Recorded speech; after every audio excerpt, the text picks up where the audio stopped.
Thessalar was a master transmuter and a creator of monsters. Anonymous. Welcome, humble adventurers, to my realm of knowledge and mystery. Here, in my cursed library, are endless tomes and scrolls on the darkest and evilest foes in all the realms.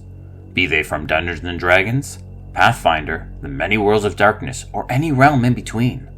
Welcome to the Dastardly Decimal System. I'm your caretaker of the corrupt, the librarian, Castor Cain.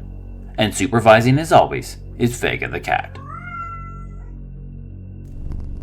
A rivalry between two evil foes is a vastly dangerous thing. When a rival between two good, moral-standing characters occur, they do their best to limit the damage to innocents and the surrounding areas. If a rivalry occurs between a good and a good soul is often seen taking a loss in order to protect the nearby innocents, because that's what heroes do. But when two evil foes feud, the whole world suffers. When you have the magic of the universe at your fingertips, a desire to kill in your heart, and a sociopathic, uncaring attitude towards those around you, the damage can be catastrophic. For today's topic, I have brewed a pot of mimic tea. This is a blend of black tea, ginger, cinnamon, and licorice root. So take a seat, have a glass, and join Vega and I as we travel to the Temple of Moloch and study Thessalar, the architect of monsters.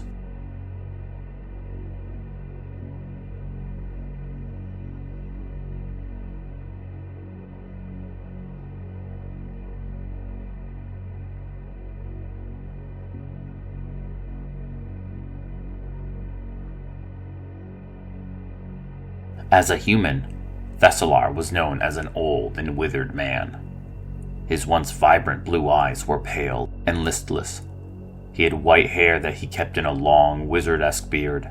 He wore long robes with golden stripes and a matching headpiece, one that had a blue gem directly at the center. He had a homunculus with him, one that was built to look like a miniature version of Moloch, including jewels for the eyes. Thessalar had subjected himself to so many of his own experiments that his blood had taken on alchemical and magical properties. He is now immune to poison, but any magical liquid or salve that normally heals now does damage to him. As a lich, Thessalar has a sickly green skull, long locks of matted white hair. He wears a bronze, jewel-encrusted serpent crown and a silver serpent collar around his neck. Thessalar is a vastly intelligent artificer. He is a skilled alchemist with access to such favored spells such as Ray of Sickness, Melf's Acid Arrow, Stinking Cloud, Mordenkainen's Faithful Hound, Otiluk's Resilient Sphere, and the devastating Cloud Kill. His alchemical skills are so great that he can create a potion of greater restoration every day from just a few alchemical supplies. Thessalar carries a magic dagger coated with Thessal toxin. That is an alchemic substance, of his own design, that when injured or ingested, forcibly polymorphs a person into a random beast form and trapping them in that state until the end of the next long rest.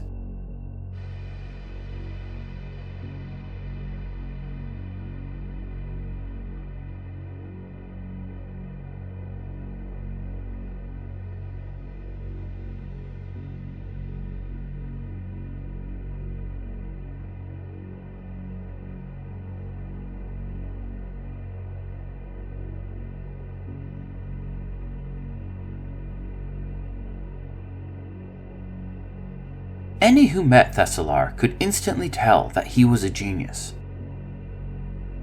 They could also tell that something about him was off. From a young age, Thessalar was desperate to find a challenge for his vast intellect. To him, the world felt dull, slow, and without inspiration. If something was so well known that even the common man could understand it, like magic or science, then why should he devote his time to it? Instead, he turned his attention to something that was still unexplainable: the miracle of life. How had life come to exist? How did some creatures evolve while others perished? How could a single carnal act result in a fully developed mind and consciousness? Thessalar understood life and birth. Daddy Lich had given him the birds and the bees conversation, but he was still fascinated by the unregulated chaos of it all. If nature could produce everything it had with its own unregulated growth and evolution, then he, with his intelligent design, could produce something far, far greater. It was like someone came up to him and told him the story of the birds and the bees. And instead, he was like, what if I mash them together? Thessalar began to study magic and science, focusing his direction towards life and mutations. He developed a new substance, a combination of shuddering flesh and fluid he called proto-life. He would eject it into a pregnant creature and watch how the newborn baby would be born, a horrid mutant that rarely lived past a few painfully excruciating minutes of life. Experiments were not cheap and often required vast amounts of magic. Needing both, Thessalar began to search for a way to obtain them. This led him to the Temple of Moloch. The Temple of Moloch was built on a series of caverns where the elemental princes Olihydra and Ogremotch once battled. Their war opened a rift to their elemental planes, bringing with them massive gemstones. When the ancient people stumbled across these jewels, their greed led them to collect as many of the gems as possible, and then use them to build a temple in honor of Moloch.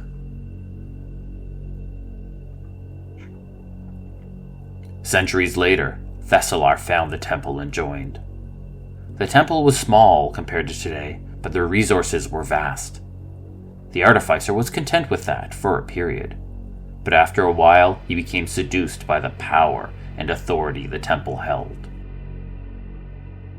One day, Thessalar slew most of his fellow cultists in a dark and bloody ritual, taking control of the organization and, more importantly, their resources. Thessalar immediately began the vast expansion of his temple and, of course, his experiments.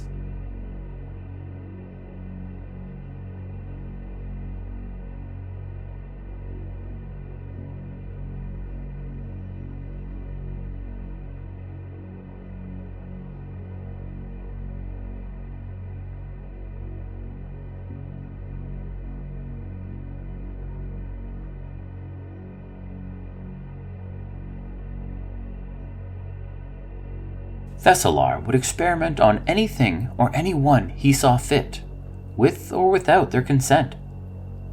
He took a loyal assistant, a human named Andrastolos, and magically split him into two feuding beings. Andras was given the head of a large owl, granting him the ability to turn his head almost full around for 360-degree vision, and he gave Stolos the body of a giant snowy owl. He experimented on Barbatos, a loyal evil ranger who would bring him animals to experiment with. As part of his wages, Thessalar wired several items to the ranger's body.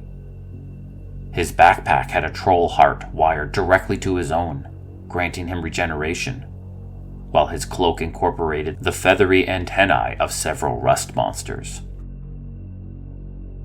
Yet of all of his experiments, the ones he is most proud of are his Thessal monsters. They are aberrations created from the unborn young of a monster. He injected proto-life into the egg of a hydra, giving birth to the Thessal Hydra. This terrible creature had 8 heads that surrounded a large, circular mouth rimmed with jagged teeth. Its maw dripped with acid and its tail ended with a pair of sharp pincers. Thinking that the legendary Kraken was not scary enough, he also created the Thessal Kraken. This was a smaller version than the original, but one with far more teeth that consistently dripped acid. There was also the Thessalar construct. This is a strange and mechanical device that struts around like a chicken and has a human heart beating wildly behind a pane of glass. The construct has a telepathic connection with Thessalar, informing him of any who enters the temple. In his time in control of the temple, he took several apprentices. His most famous one was Nulzer. The human came to him as a lowly thief. This was years before he would become a famous magician. But at that time, Nulzer studied alchemy underneath Thessalar, and even infused his own body with strange and dangerous properties.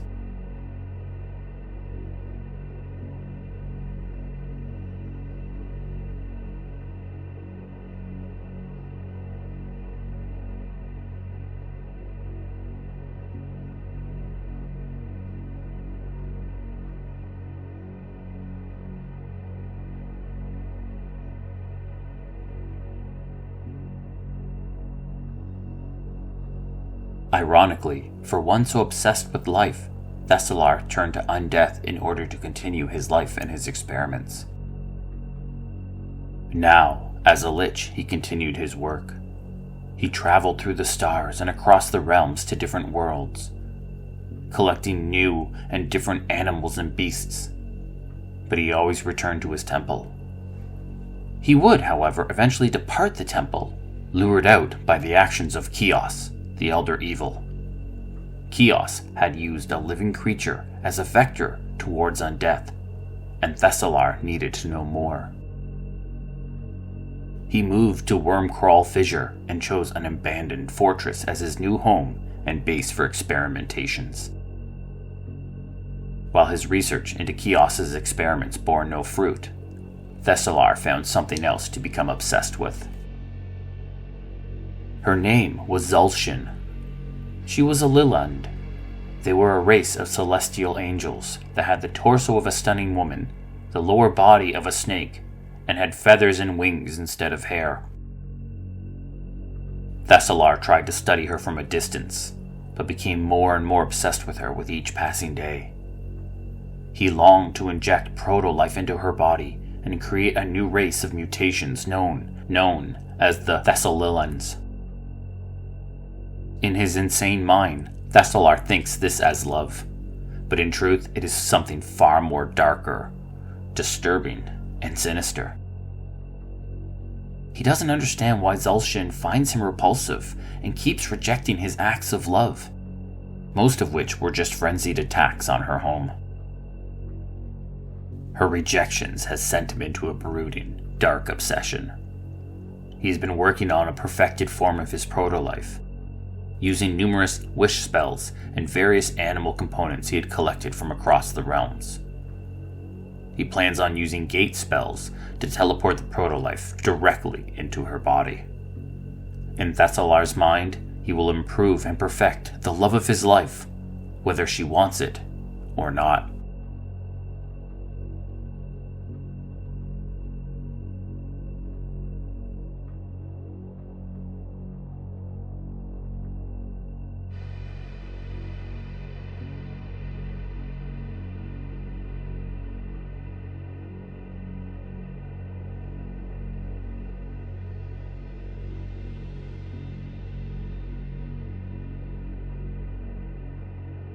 While Thessalar was expanding the Temple of Moloch, a fellow architect was busy constructing a tomb of their own.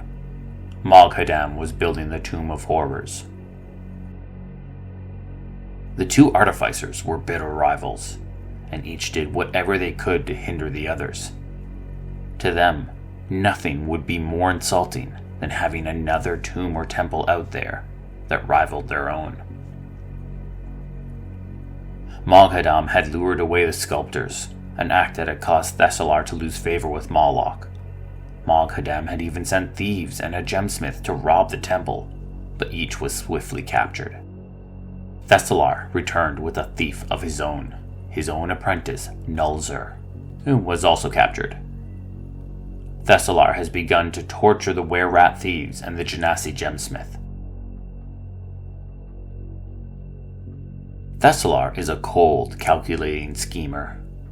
When the heroes arrived at the temple during expansion, Thessalar began to manipulate them, trying to convince them to travel to Moghadam's worksite to either steal the jeweled teeth and Siodara's plans for crafting the jewel skull, or to facilitate a prison exchange, returning Nulzar and various sculptors back to Thessalar in exchange for the gemsmith and the thieves.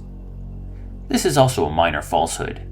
Thessalar hopes that heroes will do what heroes do, and result in numerous combats, and the eventual freeing of Acerak's most powerful prisoners, the half-dragon paladin named Pentaval, and the Baelor that was Acerak's father.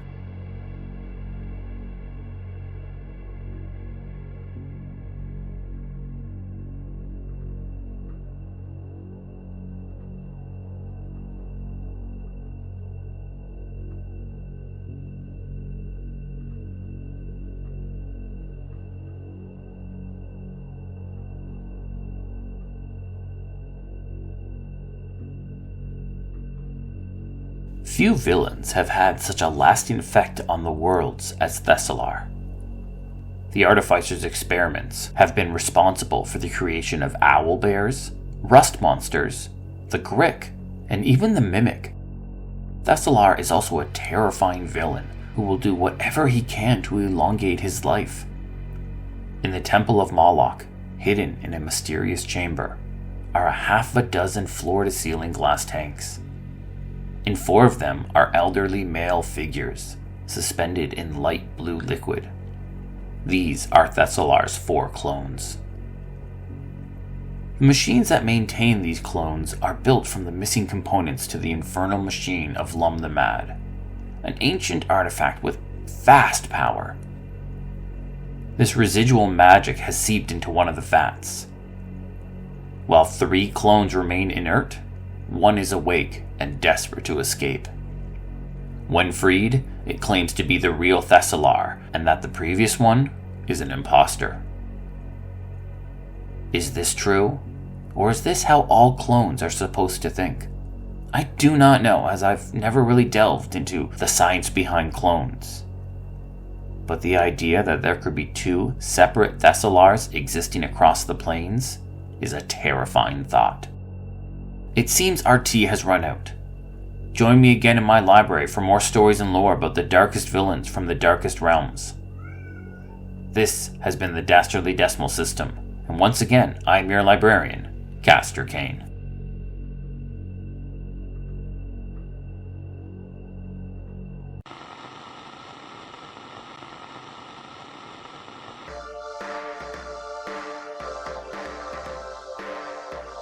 Do you love the Dastardly Decimal System and want to support us?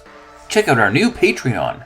Members will get access to show notes, official artwork, our new bonus episode series called Cleaning Up After Tea Time, and of course, plenty of cat pics of Vega voice actors Vash and Zid. You'll even be able to suggest a topic for a future episode. Check it out at patreon.com/Dastardly Decimal System. If you're not financially able and still want to support us, suggest the show to a D&D loving friend. It really helps us get noticed. The Dastardly Decimal System can be found on Twitter, Instagram, Facebook, TikTok, and BlueSky at DD System Podcast. That's Delta Delta System Podcast. Drop us a message and say hi. Vega always loves the attention. This podcast was produced by Midnight Reading Audio, a division of Midnight Reading Publishing. The voice of Castor Cain is Larry Gent. Hi. The voice of Vega is provided by my cat, Vash and Zid. Music was Forgotten Crypts by Horrorscapes from Pixabay. Licensed under the Creative Commons. Thank you, and have a wonderful, wonderful day.